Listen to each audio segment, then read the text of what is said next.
Hello everyone, welcome to Sri Ram's IAS YouTube channel. This is your mentor Arsu Kakkar, where every day we used to have this session on daily important current affairs.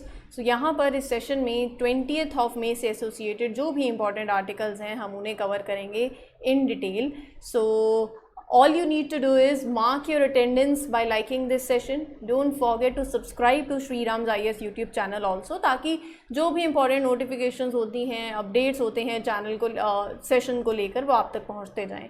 And let me tell you about myself. I have a teaching experience of past 5 years teaching civil service aspirants. तो यहाँ पर आज के इस session में जो हमें एक लिस्ट मैं आपके सामने रख रही हूँ जो हमें कवर करना है, पहले उस पर नज़र डालते हैं. एक सत्यमंगलम टाइगर रिजर्व. अगर आप इन सेशन के साथ कॉन्टिन्यूस हो तो आपको पता होगा हम डेली एक टाइगर रिजर्व, कोई प्रोटेक्टेड एरिया, नेशनल पार्क कुछ ना कुछ ज़रूर कवर करते हैं जो कि न्यूज़ में ही है. और वो अप्रोच ऐसी रहती है कि जैसे अगर आज हम तमिलनाडु गए हैं तो वहाँ मतलब गए 10 सेशन में घूम के आ रहे हैं. So all you need to do is कि तमिलनाडु में बाकी और जो भी प्रोटेक्टेड एरियाज़ हैं आप उनको साथ में कवर कर लो. ये आपके लिए होमवर्क रहता है, राइट. जैसे हमने कल कोई उड़ीसा का नेशनल पार्क देखा, मुंबई महाराष्ट्र का देखा. सो आपको महाराष्ट्र जब हम गए तो आपको कल क्या करना था, महाराष्ट्र में बाकी जो भी नेशनल पार्क्स हैं आप उनको बस उनके बारे में इन डेप्थ मत पढ़ो, एटलीस्ट ये पता हो कि ठीक है ये महाराष्ट्र के अंदर है और कहाँ कहाँ पर है, बस इतना ही करना है. वो भी नहीं कर रहे हो तो फिर क्या ही कर रहे हो, तो करो.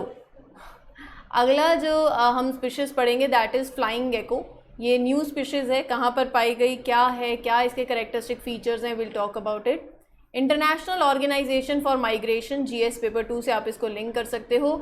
ये ऑर्गेनाइजेशन कब बनी, इसकी हिस्ट्री क्या है, इसका बैकग्राउंड, क्या फंक्शन ये रोल प्ले करते हैं, इसमें अगर कोई मेंबर स्टेट्स होते हैं तो कितने होते हैं. So will talk about it in detail. Indian renewable energy development agency अभी न्यूज़ के अंदर है, क्यों न्यूज़ में है, क्या इंपॉर्टेंट अनाउंसमेंट हुई है, क्या सरकार अवेयरनेस लेके आना चाह रही है रिगार्डिंग दिस एजेंसी, तो वो न्यूज़ में क्यों है वो भी इम्पॉर्टेंट है. और फिर ये एजेंसी न्यूज़ में है तो इस एजेंसी के बारे में एवरीथिंग पूरा कुछ जानना, सो उसको भी कवर करेंगे. वर्ल्ड टेलीकॉम डे कब होता है, क्या थीम है, और इसके साथ साथ मैं आज एक पोर्टल भी आपके साथ कवर करूँगी. वो क्या है अभी उस जैसे हम इस सेशन में प्रोसीड करेंगे वैसे वैसे बता दूँगी. लेकिन शुरू करने से पहले इन सभी आर्टिकल्स को एक और इम्पॉर्टेंट आर्टिकल है जो बहुत न्यूज़ में चला है और कल अनाउंसमेंट हुई और मतलब लोगों के बीच में एक मतलब होता है ना कि जैसे डीमोनेटाइजेशन वापस से आ गया है, 2000 के नोट बंद हो जाएंगे. तो ये कॉन्सेप्ट एक्चुअल में है क्या, तो क्यों है, क्या होगा, सो इसकी भी कवरेज जो है वो लेंगे. सो कहने का मतलब ये है ये सारे आर्टिकल्स को कवर करने से पहले हम देखते हैं ये आर्टिकल जो कि काफ़ी सुर्खियों में बन चुका है और जो गलतफहमियाँ हैं वो भी दूर हो जाएंगी. So let's have a look now. Okay, why RBI has withdrawn ₹2000 notes and what you should do with yours. अगर आपके पास 2000 का नोट है आपको क्या करना है और आरबीआई ने ऐसा स्टेप क्यों लिया. हमारे लिए इम्पॉर्टेंट ये जानना होता है कि ऐसा किया क्यों है. नॉर्मल जो यूपीएससी एस्पिरेंट्स नहीं है, आम जनता है, उनके लिए होता है कि अच्छा ये कर दिया, लेकिन क्यों किया. ये सिर्फ इसकी बात नहीं है. आप कोई भी आर्टिकल जब यूपीएससी के लिए प्रिपेयर कर रहे हो ना, आपके मन में बस एक सवाल आना चाहिए, वाई. अगर वाई एस्पेक्ट क्लियर है तो मतलब आपके बेसिक्स क्लियर हैं और आपको सेंस ऑफ अंडरस्टैंडिंग है और आप फिर किसी भी तरीके से क्वेश्चन आए, चाहे प्रीलिम्स में, चाहे मेंस में, इवन इन द इंटरव्यू, वो आसानी से कैटर कर पाओगे. So make sure that you have that answer of why, right. अब आरबीआई हैज़ विदड्रॉन ₹2000 नोट्स. अगर ये देखोगे तो एक स्टेटमेंट मतलब यानी कि कल ये स्टेटमेंट आई है जिसके अंदर ये कहा गया है कि जितने भी 2000 के नोट्स हैं दे मस्ट बी एक्सचेंज कब से 30 सितंबर 2023 से पहले तक. तो ये पूरा मतलब सिनेरियो क्या है. आरबीआई ने डिसाइड किया है to withdraw ₹2000 denomination bank notes from circulation and asked everyone to exchange them by September 30, 2023. मतलब 2023 अभी सितंबर 30 तक आपके जो भी नोट्स हैं आप उनको एक्सचेंज कर सकते हो और 2000 नोट्स को विड्रॉ करने की बात करी है. So these 2000 notes however will continue to be legal tender. ये बहुत इंपॉर्टेंट बात है. देखो क्या हुआ था ना, डीमोनेटाइजेशन के टाइम पे 500 और 1000 के नोट बंद हो गए थे इन द सेंस अब वो लीगल टेंडर नहीं है. लीगल टेंडर का मतलब कि कोई भी उसको एक्सेप्ट कर सकता है, वो एक्सेप्ट सामने वाला, जैसे आप व्यापार कर रहे हो तो उसमें बेसिकली आप जैसे पेमेंट करनी है तो वो सामने वाला उसको एक्सेप्ट कर सकता है, वो मना नहीं है, आप उसमें पेमेंट कर सकते हो और सामने वाला उसको पेमेंट उसमें वो लेगा। अगर वो मना कर रहा है तो उसके रिगार्डिंग अलग से फिर लॉ है, कानून है, बट यहाँ पर वो लीगल टेंडर है, दैट इज़ एक्सेप्टेबल, जिसमें पेमेंट होगी और हो सकती है और सामने वाला ले सकता है, लेगा भी सही। लेकिन जब 500 और 1000 के नोट बंद हुए वो था डीमोनेटाइजेशन, जिसके अंदर वो लीगल टेंडर नहीं है। अब 500 और 1000 के नोट जो हैं वो लीगल टेंडर नहीं है, अब उनकी कोई वैल्यू नहीं रह गई है। वो जस्ट लाइक जो बच्चे खेलते थे ना ऐसे नकली नोट से, वो बस वो उनकी वही वैल्यू रह गई है। They are not longer the legal tender. अब क्या है, अब ये है कि जो 2000 के नोट हैं आरबीआई ने उसको डिसाइड किया है कि वो विड्रॉ करेंगे उसको, लेकिन वो लीगल टेंडर है, अभी भी लीगल टेंडर है वो। सो अकॉर्डिंग टू आरबीआई ये 2000 का नोट लाया क्यों गया था, पहले इसके पीछे का रीज़न जानो। आरबीआई ने 2000 का नोट इसलिए लाया था 2016 में, 2016 के अंदर, क्योंकि हमारा ऑब्जेक्टिव ये था, जब 500 और 1000 के नोट बंद हुए थे तो करेंसी की रिक्वायरमेंट थी इकोनॉमी के अंदर। तो उस टाइम पे जब आपने 500 और 1000 का जो लीगल टेंडर स्टेटस है उसको विड्रॉ कर लिया, तो मार्केट में करेंसी की रिक्वायरमेंट के ऑब्जेक्टिव को मीट करने के लिए 2000 और 500 के नोट की प्रिंटिंग हुई। ठीक है, प्रिंटिंग हुई। अब क्या हुआ, ऑब्जेक्टिव फुलफिल हो गया। So with the fulfillment of that objective and available of bank notes in other denominations, मतलब जैसे 50 रुपये, 100 रुपये, 200 रुपये, 500 रुपये, जो दूसरे डिनोमिनेशंस में करेंसीज हैं वो एडवोकेट क्वांटिटी के अंदर अब हैं। तो आरबीआई ने, मतलब 2016 में तो वो डिमोनेटाइजेशन हुआ, मतलब वो 2000 के नोटों की अनाउंसमेंट हो गई, वो मार्केट में आए, अभी प्रिंटिंग बंद नहीं करी है। 2018 में ही प्रिंटिंग 2000 के नोटों की बंद हो चुकी थी ऑलरेडी।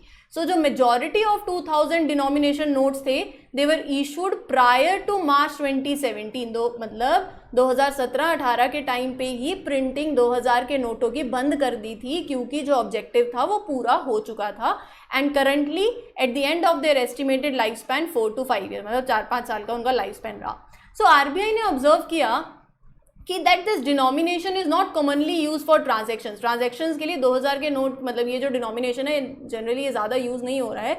और साथ ही साथ क्लीन नोट पॉलिसी। सो पहले तो आपने जो आपका ऑब्जेक्टिव था वो मीट हो गया, जो करेंसी रिक्वायरमेंट पब्लिक की थी वो जो बाकी डिनोमिनेशन है 50, 100, 200, 500 के नोट से वो भी पूरी हो रही है। तो इन सबको देखते हुए, और 2017-18 में आपने प्रिंटिंग भी बंद कर दी थी, वहीं पर ही स्टॉप कर दी, 2000 के नोटों की मार्केट में लेके आए, वो ऑब्जेक्टिव भी क्लियर हो गया। So RBI in the pursuance of this clean note policy, clean note policy मतलब वो पॉलिसी जो आरबीआई ने अडॉप्ट करी to ensure availability of good quality bank notes to the members of public, मतलब good quality bank notes हो, फटे पुराने note नहीं हो, राइट। सो इसको ध्यान में रखते हुए सेंट्रल बैंक ने डिसाइड किया to withdraw ₹2000 denomination bank notes from circulation से विड्रॉ किया है। लेकिन 2000 का जो नोट है वो अभी भी लीगल टेंडर है। अगर आप सामने देखो, वो अलग बात है कि अभी पर्सपेक्टिव बन गया है तो कोई लेगा नहीं, लेकिन वो लीगल टेंडर है। सो आप बैंक में जा सकते हो, एक्सचेंज करा सकते हो। अब लेकिन जिसके पास ज़्यादा ही 2000 के नोट पड़े हैं वो बैंक में जाएगा, एक्सचेंज कराएगा या डिपॉजिट कराएगा, तो उसको अपने इनकम के सोर्स भी बताने पड़ेंगे, और काला धन है तो वो तो फिर अलग ही सिनेरियो बन जाता है। तो यहाँ पर एक लिमिट भी दी है कि you can only exchange ₹2000 bank notes up to a limit of ₹20,000, एक बारी में 10 20,000 की लिमिट उन्होंने दी। और ये जो शुरू होगा 23 मई से शुरू होगा अंटिल 30 सितंबर 2023। लेकिन साथ में ये भी बोला है कि जिसके पास 2000 का बैंक नोट है it will continue to maintain its legal tender status. वो है तो लीगल टेंडर ही, डिमोनेटाइजेशन नहीं हुआ है।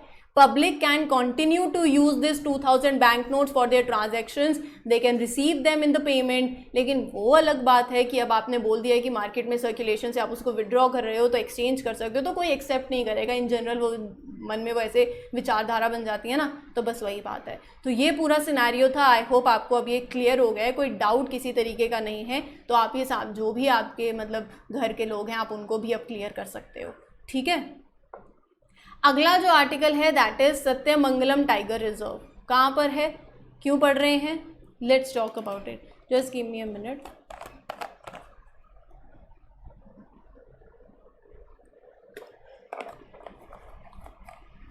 हाँ, so after a gap of 6 years, 6 साल के गैप के बाद Tamil Nadu forest department recently commenced a 3-day long elephant census. 6 साल के बाद हुआ एक एलिफेंट सेंसस हुआ है। कहाँ हुआ है? सत्यमंगलम टाइगर रिजर्व में। अब कहाँ है ये देख लेते हैं। पहले तो ऊपर है ये नागरहोल, कर्नाटका के अंदर। ये ना सब बगल बगल में कॉन्टीजियस एरियाज़ हैं। नागरहोल के नीचे फिर आप देखो तो बांदीपुर आ गया, ठीक है। अब बांदीपुर से थोड़ा ही नीचे चलोगे तो मुदुमलाई आ जाएगा, और अगर आप इधर की तरफ थोड़ा चलो तो ये है सत्यमंगलम। सत्यमंगलम बेसिकली कहाँ पर लोकेटेड है? ईस्टर्न घाट्स और वेस्टर्न घाट्स के जंक्शन पर है। So it is in the Nilgiri biosphere reserve. UPSC ऐसा सवाल पूछ चुकी है कि नीलगिरी बायोस्फीयर रिजर्व के अंदर इट कंप्राइजेज ऑफ, तो 4-5 प्रोटेक्टेड एरियाज़ के नाम दे दिए थे, राइट। ये कहाँ पर पड़ता है? तमिलनाडु के इरोडे डिस्ट्रिक्ट के अंदर ये पर्टिकुलर टाइगर रिजर्व जो है सत्यमंगलम टाइगर रिजर्व पड़ता है। सो इसका जो एरिया है दैट इज़ कॉन्टेजियस विद, मतलब इधर मुदुमलाई टाइगर रिजर्व हो गया, बांदीपुर हो गया, बिया tiger reserve and wildlife sanctuary Karnataka में। So these all areas are contagious. सभी को अगर मिला दिया जाए, these reserves forming the Nilgiri biosphere reserve landscape have the biggest tiger population in the world. अगर मैं सभी टाइगर रिजर्व्स को टुगेदर साथ में देख लूँ, that form Nilgiri biosphere landscape. So ये यहाँ पर आपको सबसे ज़्यादा टाइगर पॉपुलेशन देखने को मिलेगी। इंडिया में की बात नहीं कर रही हूँ, इन the world at over you can say 280 tigers together यहाँ पर आपको देखने को मिल सकते हैं। टोटल नंबर इतना है। ये यहाँ का जो टेरेन है दैट इज़ थोड़ा हिली है, अनड्यूलेटेड है, और एल्टीट्यूड की जो रेंज है that is between 750 metres to 1649 metres, right. किस तरीके की वेजिटेशन आपको यहाँ देखने को मिलेगी? So it consist of southern tropical dry thorn forest, mix deciduous forest, semi evergreen forest and riparian forest. तो ये कुछ वेजिटेशन है। फ्लोरा एंड फना के अंदर आपको नीम, सैंडलवुड और टैमरिंड ये सब आपको स्पीशीज देखने को मिलेंगी। फना के अंदर elephant, tiger, panther, sloth bear और wild boar, spotted deer, blackbuck, तो ये सब आपको यहाँ पर फ्लोरा एंड फना के जो स्पीशीज हैं वो देखने को मिलेंगे। ठीक है, क्लियर हो गया? तो चलते हैं फिर अगले आर्टिकल के ऊपर। Recently new species of flying gecko found near Myanmar border named after Mizoram. मतलब मिजोरम में ये स्पीशीज़ आपको देखने को मिली है।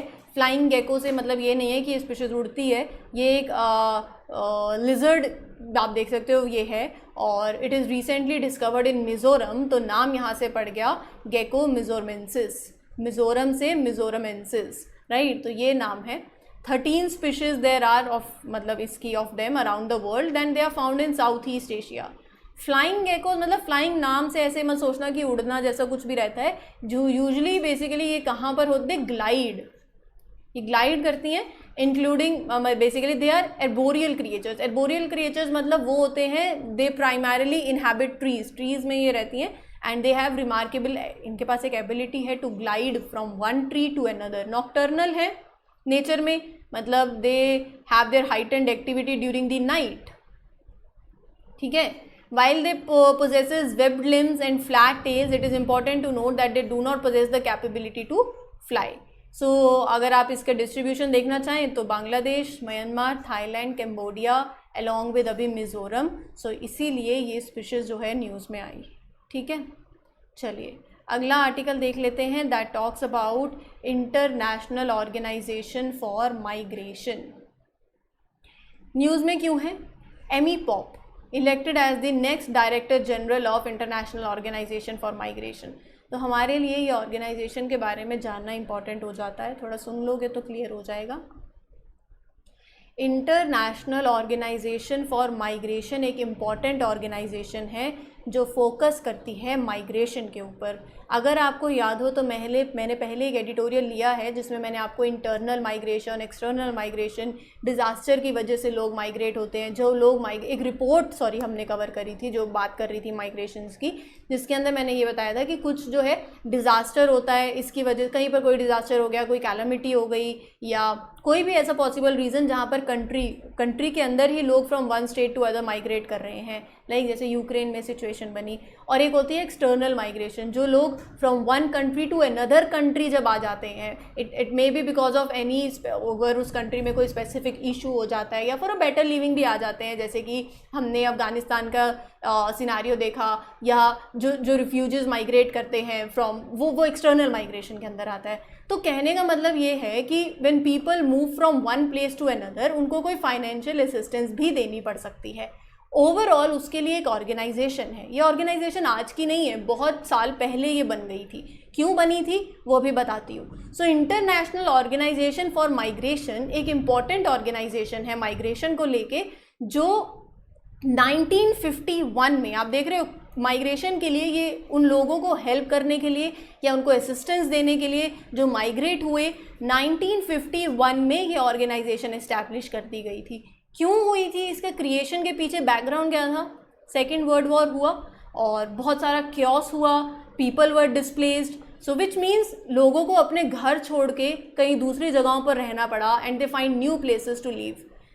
उस टाइम पे लोगों को बहुत हेल्प की ज़रूरत पड़ती है, सपोर्ट की ज़रूरत होती है, क्योंकि वो उनके लिए एक डिफ़िकल्ट फेज़ होता है। और एक डिफ़िकल्ट टाइम में जब आप ऐसे अपना घर छोड़ के आप कहीं दूसरी जगह जा रहे हो, कहीं दूसरी जगह रहने जा रहे हो because of any of the issue, so वहाँ पर इंटरनेशनल ऑर्गेनाइजेशन फॉर माइग्रेशन जो है वो इस्टेब्लिश हुई, ताकि आप उनको, जो माइग्रेट कर रहे हैं लोग, उनको असिस्टेंस दे सको।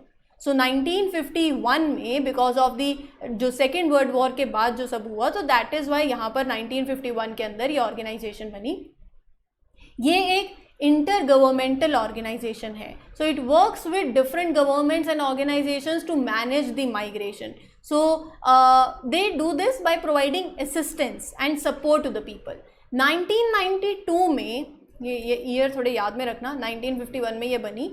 1992 के अंदर इस ऑर्गेनाइजेशन को एक स्पेशल स्टेटस मिला as a permanent observer to the United Nation General Assembly. इसका मतलब वो अब यूएन के अंदर they can participate in the meetings, they can discuss, they can share their expertise, knowledge about the migration.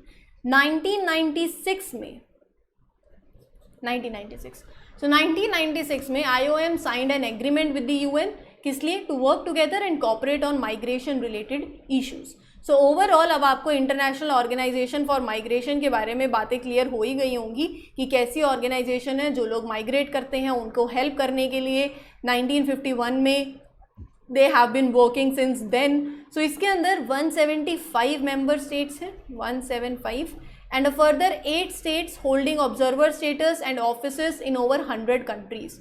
So basically ये dedicated है to promote humane and orderly migration for the benefit of all. क्या India member है इसका? बिल्कुल है। Migration जो है, migration management के लिए ये काम करती है। 4 ब्रॉड एरियाज हैं of migration management: migration and development, facilitating migration, regulating migration, forced migration. तो IOM works in these 4 broad areas. Clear हो गया?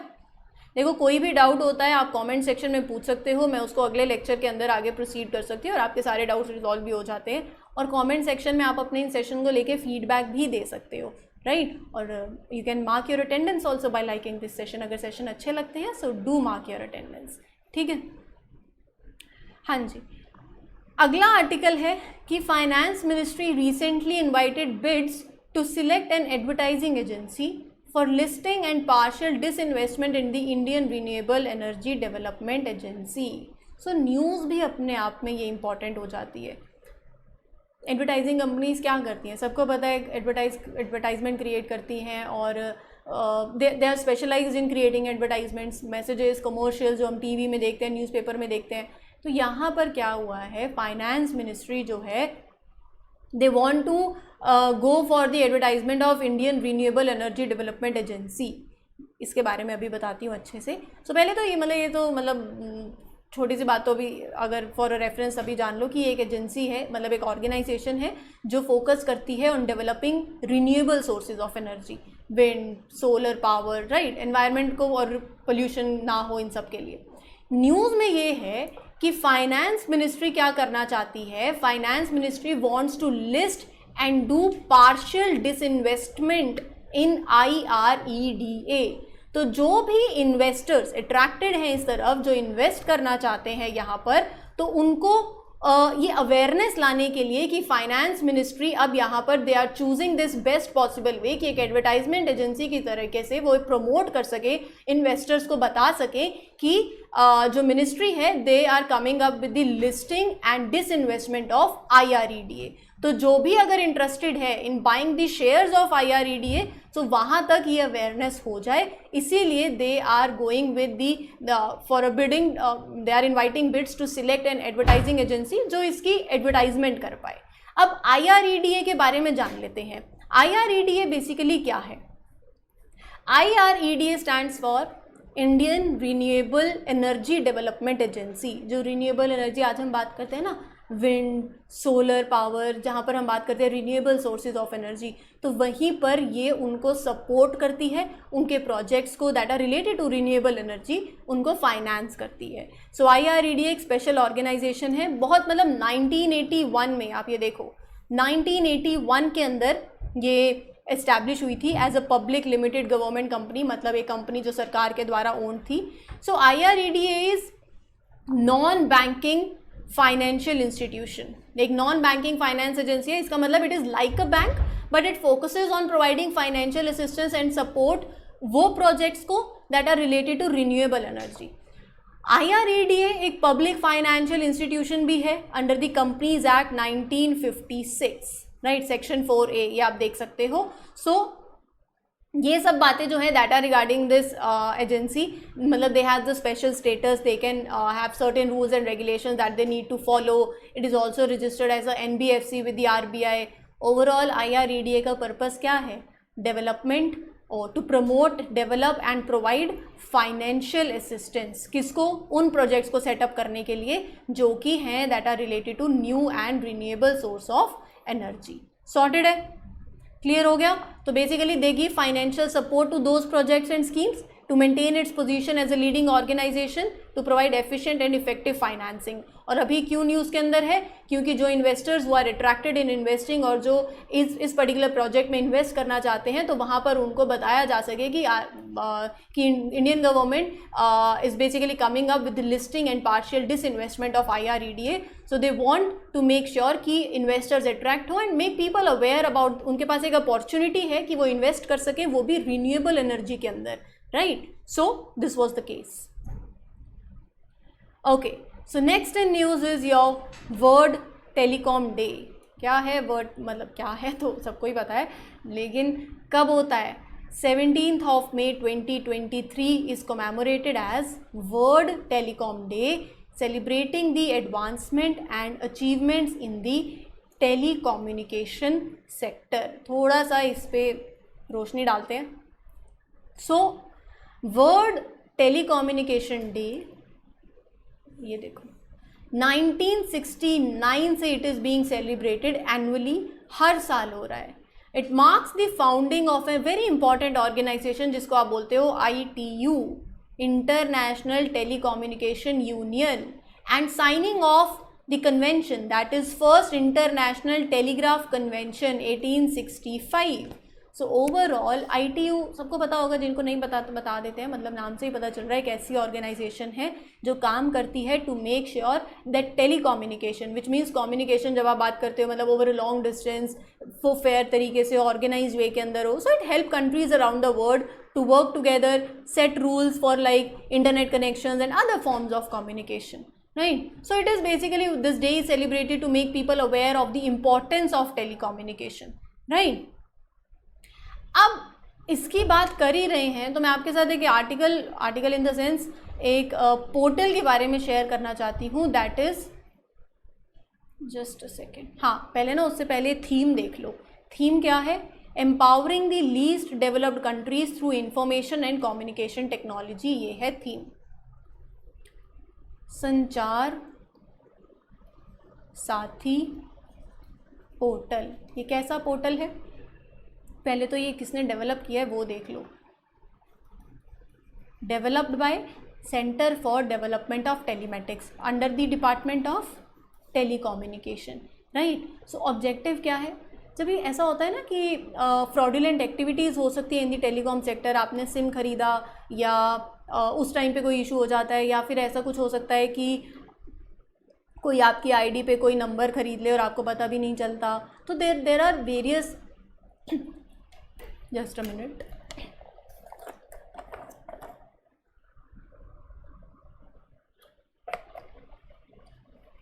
हाँ, so there are various identity theft होते हैं, बैंकिंग फ्रॉड्स हो सकते हैं, फोर्ज्ड KYC। सो संचार साथी पोर्टल का एम है, पर्पस है to address these fraudulent activities in the telecom industry.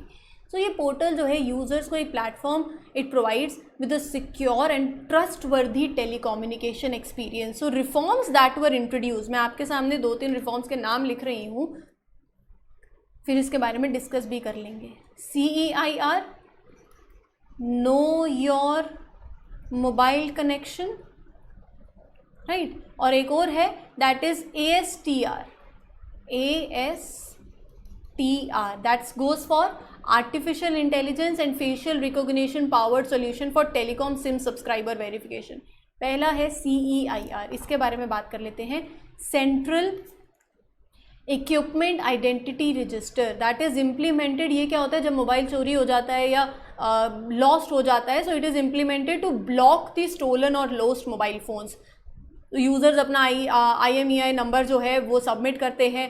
सो जो स्टोलन डिवाइसेस हैं उसको ब्लॉक करने के लिए देयर इज़ CEIR।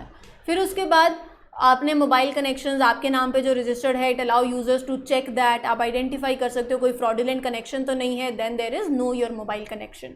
फिर उसके बाद कभी कभार ऐसा होता है ना कि कोई सब्सक्राइबर जो कनेक्शन ले लेता है यूजिंग द फ्रॉडुलेंट डॉक्यूमेंट या फोर्स्ड डॉक्यूमेंट, तो वहाँ पर उन सब्सक्राइबर्स को आइडेंटिफाई करने के लिए we have artificial intelligence and facial recognition powered solution. So इसके अंदर मतलब फेशियल रिकॉग्निशन को यूटिलाइज करते हुए डाटा एनालिटिक्स की टेक्निक से आप ये भी देख सकते हो, you can identify the subscriber जिसने कि फ्रॉडुलेंट तरीके से डॉक्यूमेंट्स का यूज़ करके कोई कनेक्शन लिया है, right. So there it is. So अब आई थिंक आपको ये चीज़ें क्लियर हो गई हैं। ये पोर्टल के बारे में भी मैंने आपके साथ शेयर कर दिया है। आज के सेशन के लिए इतना ही। उम्मीद करती हूँ कि आपको ये सेशंस अच्छे लग रहे हैं। तो अच्छे लगते हैं तो लाइक क्यों नहीं कर रहे हो, कर देना। चैनल को सब्सक्राइब, श्रीराम्स IAS यूट्यूब चैनल को सब्सक्राइब कर दो, ताकि जो भी इंपॉर्टेंट अपडेट्स होती हैं, कोई इंपॉर्टेंट आर्टिकल पे शॉर्ट वीडियो बन जाती है, तो मेक श्योर कि आप वो अपडेटेड रहें उन चीज़ों से। एंड येस, कमेंट सेक्शन है, अपना फीडबैक दे सकते हो। This is it. This is your mentor Arzoo Kakkar signing off for today. Will meet you in the next one. Till then take care everyone. Good luck, good wishes, happy learning.